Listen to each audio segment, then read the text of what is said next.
today is modern paganism, so I hope to share with you some insight into how pagans view, interact with, and relate to the world. I'm out here in my backyard because pagans love nature, which you will see. I have a few people I have interviewed in order to give you a sense of the scope of paganism and to get a glimpse of how we relate to the world. Before we do that, I'm going to give you a short background of paganism. Modern paganism stems from the old religions that predate Christianity, which include Druidism, Kemeticism, Greek and Roman mythology, Native American beliefs, etc. Modern pagans follow these beliefs, or oftentimes draw on several of them to form their religion. A defining characteristic of pagan beliefs is their reverence for nature. Many follow the changing of the seasons and the rhythm of the earth, and value the balance between opposing forces that can be found in nature. So, with that extremely brief background, I will move on to answering a few questions about my religion, which I hope will help you to think of paganism in a practical, personal, and colorful sense, rather than as an abstract concept. Paganism has many faces and many forms, as you will see, but if you listen, you can find a common thread that runs through the responses from various people. Their answers to these questions may differ, but they all incorporate a consideration for the natural world. So, to start with me, Question 1. Please give a summary of your religious beliefs. In my religion, I draw on Druidism, Kemeticism, Satanism, and some fragments of witchcraft and Wicca, although I would not call myself a Wiccan. I follow the Druidic calendar, so I celebrate New Year's Eve on Samhain, or Halloween. I have two goddesses, Sekhmet and Bastet. Sekhmet is the lioness goddess of Egypt, fiery, vengeful, violent, and destructive, while Bastet is portrayed as a domestic cat, and is motherly, nurturing, and fertile. Many pagans have a goddess and a god in order to mimic the balance between opposing forces as in nature, but I feel this balance is achieved because the personalities of my deities are so radically different that their gender is irrelevant. I also believe in reincarnation, and I believe that everything in the world is influenced by spiritual energy that flows through everything. Manipulating this energy to cause change in the world is how one works magic. Question 2. Are you open with other people about your beliefs? If you are, have you had any positive or negative experiences with others reacting to your beliefs? I'm quite open with my beliefs. Anyone who gets to know me will probably find out I'm a pagan, and I wouldn't be open if I was making this video. I've had good experiences and bad experiences, just a little bit of both. Question 3. Is your religion an important part of your life? I may not seem like a particularly religious person, but my paganism is actually always present with me. Because I have no churches and I see the whole world as a sacred and beautiful place, my religion is always all around me.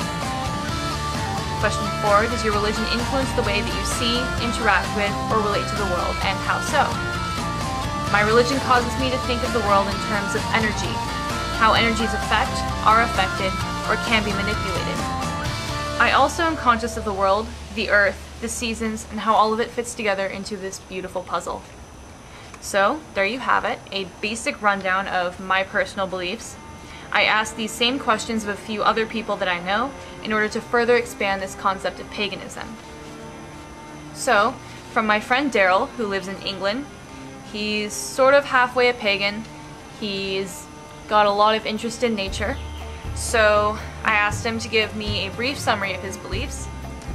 He had a semi-strict Christian upbringing and says he found more faith and belief in the world around him than worshipping a god that was created by man to explain what man did not understand at the time.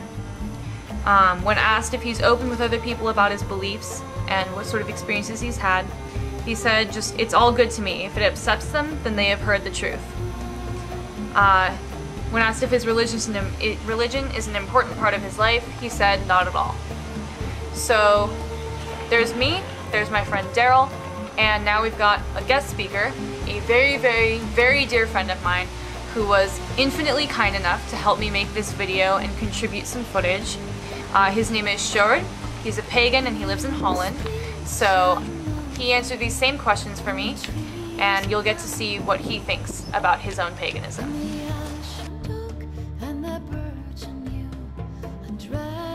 Alright, question number 1.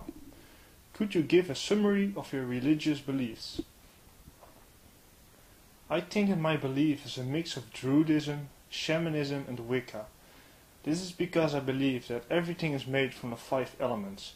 Everything in nature lives, and I'm known with guides or spirit totems. Along with those beliefs, I got a few things that make it a very personal religion for me.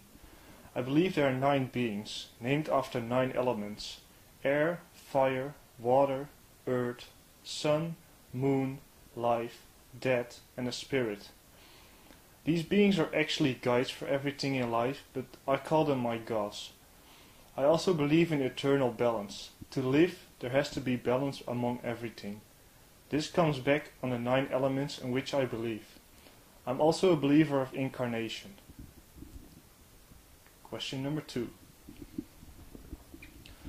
Are you open with other people about your beliefs? If you are, have you ever had any negative experience in which people reacted to them badly? Have you had any positive experience? Not really. I don't like to talk about my own religion with others, since this religion came forth from myself and thus it's really important to me. If anyone would say something about it that would come over as something bad to me, I will take it very personally. Also, seeing my beliefs, I think that if I tell the average theist or atheist, I will get weird looks. Question number 3. Is your religion an important part of your life? It is something that is always in my mind, and although I don't have any rituals, I do honor my gods. Question number 4. Does your religion influence the way you see, interact with, or relate to the world? How so? I think it did shape my view on Earth, how I look at things like politics and economics, how I try to be as good for nature as possible. It also showed me how humanity is destroying this planet, throwing it off balance, and this concludes it.